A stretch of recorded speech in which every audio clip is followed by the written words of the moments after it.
Alright guys, so I messed up. Brandon had brought, he had bought new springs from CPP, and they're lowered springs, you know. And I went ahead and put in some shorter factory ones that were in there. But anyway, there's all kinds of more stuff we need to do to Brandon's truck and stuff like that. The motor's coming soon. Anyway, I don't know if you remember the footage that we took earlier, that the ball joints, I didn't actually tighten them down, they're just kind of finger tight, because I kind of anticipated maybe having to adjust the ride height. So we're going to go ahead and do the same here, but at least his springs will be in the saddles now. Yeah, so enough about Tom's personal troubles. Let's get these springs in.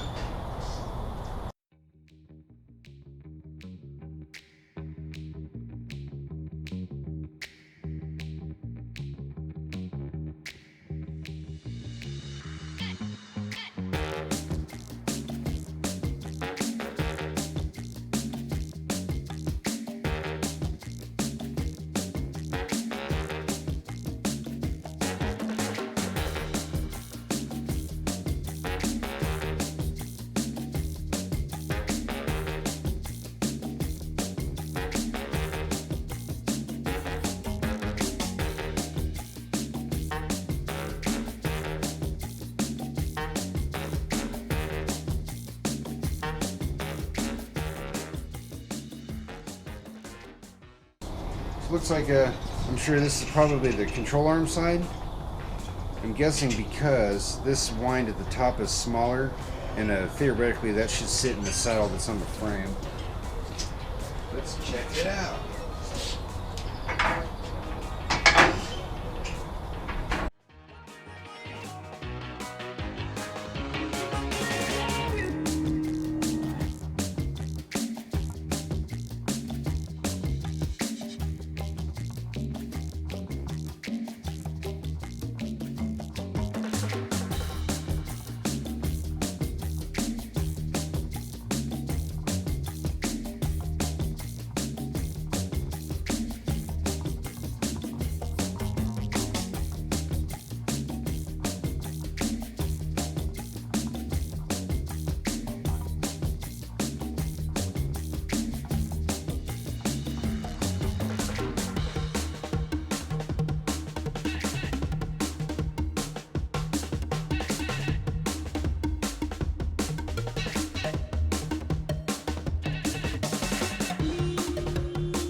Alright,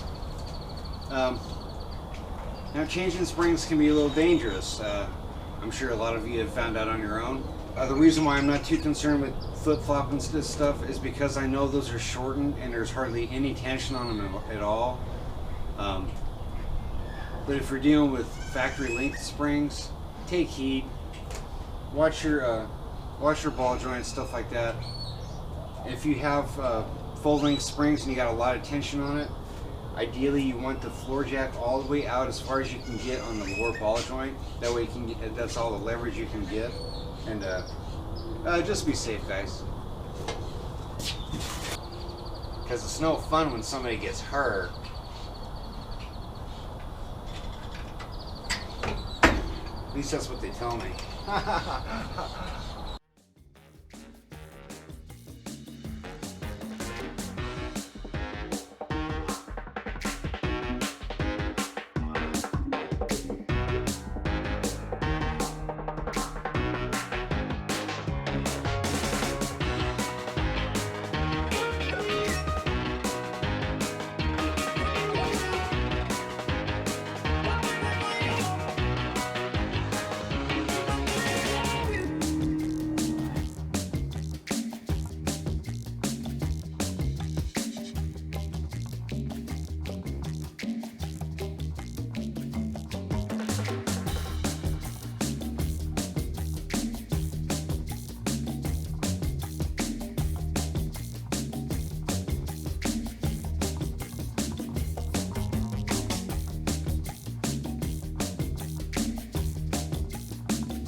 Well, hello again.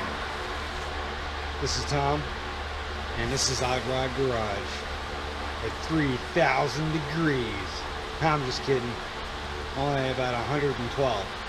So, what I do want to show you is now the carpet's going in. You saw the footage of the sound deadening stuff going in there. You know, you don't have to be precise the first time. Usually carpet, you want to leave a little bit of fudge room. If you decide to do the carpet in your project, ideally use a steamer. If you use a steamer on a tranny tunnel, it'll smooth out. You always end up with like little wads like that where the carpet just doesn't want to lay down. Right there is an excellent spot for a steamer. You can steam right in here, maybe here a little bit. But Pete had laid it out flat to where it's relatively pretty relaxed. But what I've started doing over here, I started cutting the remnants, and now it's all tucked up underneath here. Right, there's that. Now if you have to cut this, I'll probably need to cut it like this, and then that way I'll have a tab that'll go in here. And if you can see, it fit underneath the throttle pedal pretty good. Oh, and yeah, one more thing that we did was the data link for the computer. The harness that we got for this motor, they had configured the harness to where the computer would be inside the truck. We've done a couple of builds like that before. It's not real hard, but it really gets tight inside the engine, or inside where the fuse box goes. It gets really tight in there when you start putting ECM in there and throttle module and stuff like that.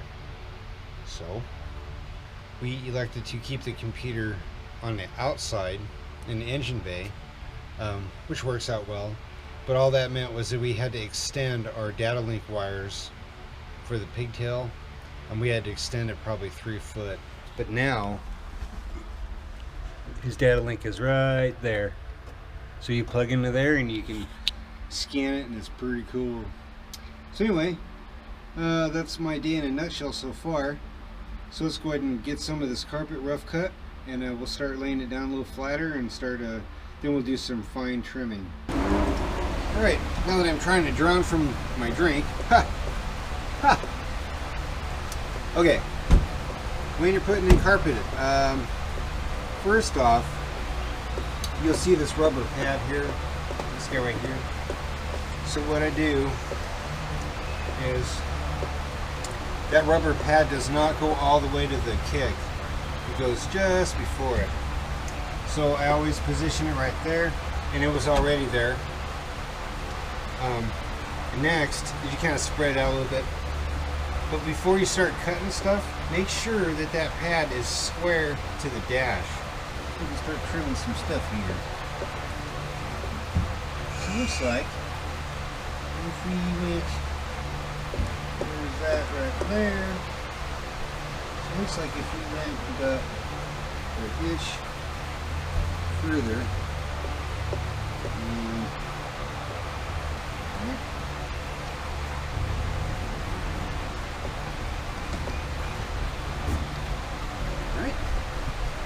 now they have my tab here. It should lay in there somewhere, somewhat normal. Ha! Normal, he says. Ha! Ha! Normal. That's crazy talk. Alright. There's that. Alright. It's looking like it's fitting alright. What I'm going to do, I'm just going to do a rough cut for the threshold here. So typically the carpet stops, so you have your door rubber, and then just inside that is your carpet line. Just for fun right now, all I'm going to do is I'm just going to cut it so it kind of overlaps where this rubber goes, and then we can fine tune it a little bit later.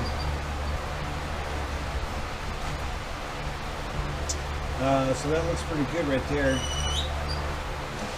So I'm going to go ahead and cut that threshold, cut this stuff here, and then it looks like it's going to be pretty solidified. Now probably punch holes for the seat, we made provisions in this cab for seat belts and stuff like that. So we'll cut those holes, and then yeah. I guess we're waiting on door rubber. So some stuff was contingent on that. We have new chrome threshold and stuff like that, but you can't put those down until you have the new door rubber, because it actually holds it down on the bottom. So anyway, let's change sides here. Okay. Uh-oh, what do I do with my tools of destruction? Okay. So now let's put a cut right there.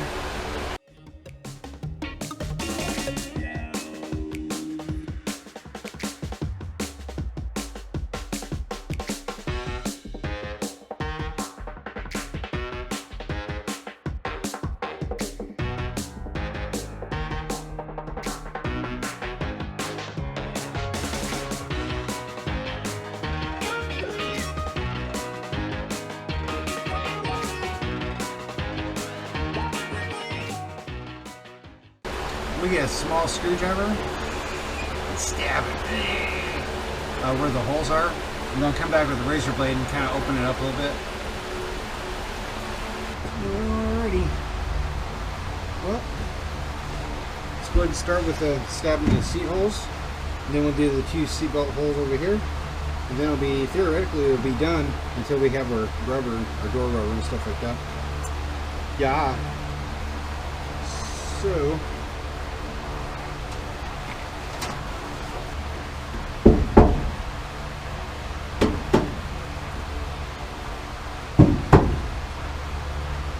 first shot.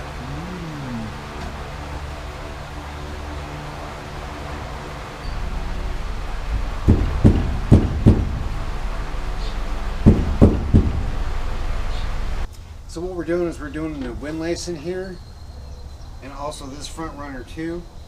Also the kit provides the felt wipers for the door here. Unfortunately, we can't do the wipers unless we unload the glass. So that can get a little tricky at times, and it's been a while since I've done one of these doors. Sometimes sometimes the doors will be considerably more open, which obviously are easier to do. But I think what I'm going to start with is I got the window down a little bit to where I can see the regulator. So what I'm going to do is there's one slide that goes here, then these two on the window itself. I'm going to unload this guy first, and then hopefully I don't freak out. But yeah, I know sometimes you have to have the window regulator in a certain position, but we'll find out here. We'll find out.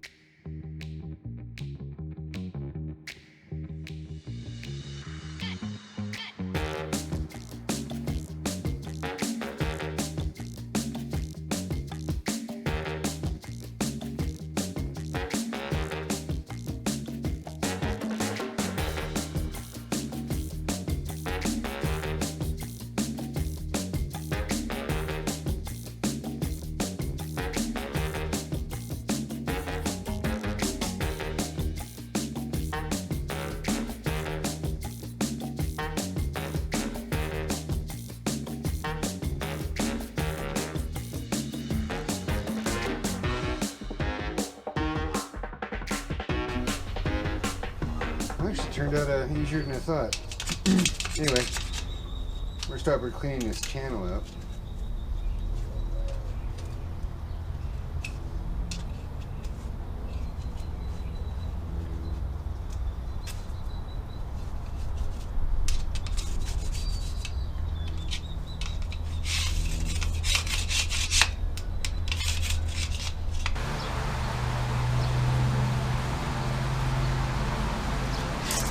This edge of the tape here, that's how far down or how far forward this goes.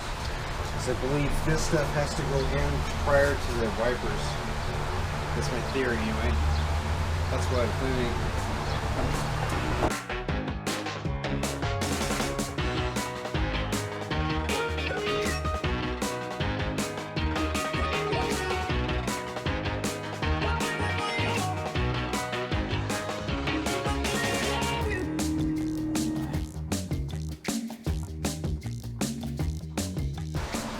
normally down here at the back, there's like a little hook that stuff sits in. Normally, anyway.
I imagine the guys at the factory do all the tricks.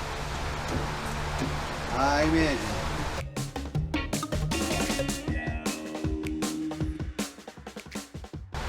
Of course it comes off now. Okay guys. So, here was the major malfunction we had. If you look at this, this is silicone. And actually silicone works beautifully for this kind of application. You fill up this trough. This is the window track itself. You fill up that trough with silicone, and then you squeeze the window into it. And once the silicone cures, it actually grabs onto it and works really well. But here's our wing window. This is the front of the window. You see, the glass is supposed to slide in there. Fits great. You see how it's starting to hit the frame here like that? So at some course in this life, in the truck's life, somebody had siliconed this window, probably with bad door rubber or bad window rubber, and I was doing measurements off the driver window, and this track needs to go back at least a ½ inch, actually probably even more, because this track actually rides behind here, not in here, right? So I have to take this track and go back. That way there's enough room for the window to seat inside of here, you know? So it has to sit like that. So again, this track has to be back at least a ½ inch. You take your regular old razor blade and you just stand it on end. Just back and forth and back and forth and back and forth. You just continually cut that guy. And I guess the plus is once it's the glass off the track, then I can try to get that guy loose.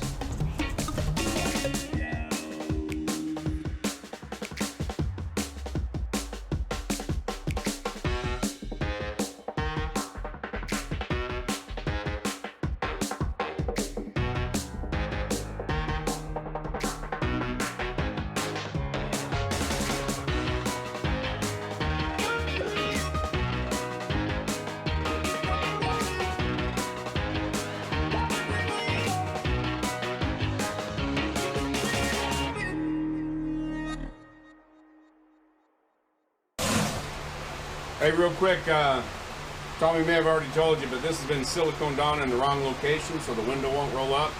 We sliced along here. Now we're going to try and get this girl off of here. And that is a lot easier said than done. So we'll see if it explodes, that won't be good. Or if you see us both go boom and fall down on the ground, that won't be good either. So we'll start a little bit at a time.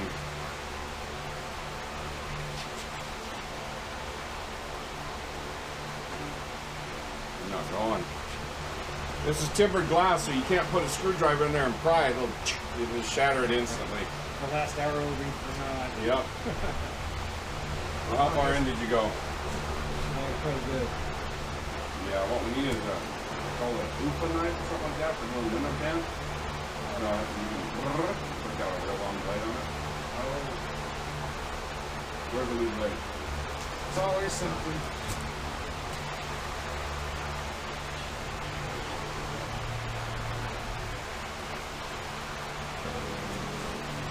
man. That's right, we'll just weld it up. Alright. Let's get another. The other side, you know. Make sure it's done right.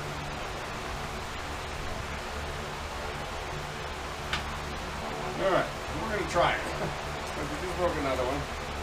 Alright, ready?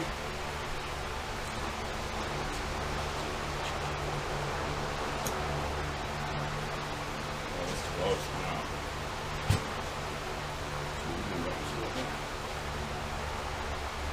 There she goes. What a pain in the butt. There you go, silicone. Here's what's ailing you. Yes, it does. Hands weak, try silicone. Alright, we'll get this cleaned up. We'll get it ready to put back in. Well, I hope you guys enjoyed Friday's video. If you didn't know that I did a Friday video, go back and watch it. We did some paint on top of the 69 C50. Turned out pretty good.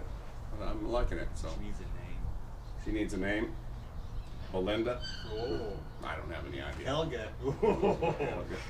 Hey, you saw some of the stuff Tommy did today. I'm going to do a little more tomorrow. It'll be in the videos. I don't even know what I'm going to do yet, but working on glass, and we're working on the suspension on Brandon's truck, doing all kinds of instrument clusters and sending units on Ben's truck, and we're getting really close on the two of these trucks, and I want them done and gone. I'm going to make a list this weekend so we can sort of do our last final punch list and push it forward on this. So engine's almost ready on Brandon's truck, so we can get this girl fired up, and we got to do some burnouts. We got 3 cars, 4 cars we need to do some burnouts with, so hopefully that'll happen soon. Anyway, we appreciate you guys coming by. Appreciate you spending the time with us, and hopefully you enjoyed it. And as always, thanks for watching. Still again. All right, and as always, thanks for watching.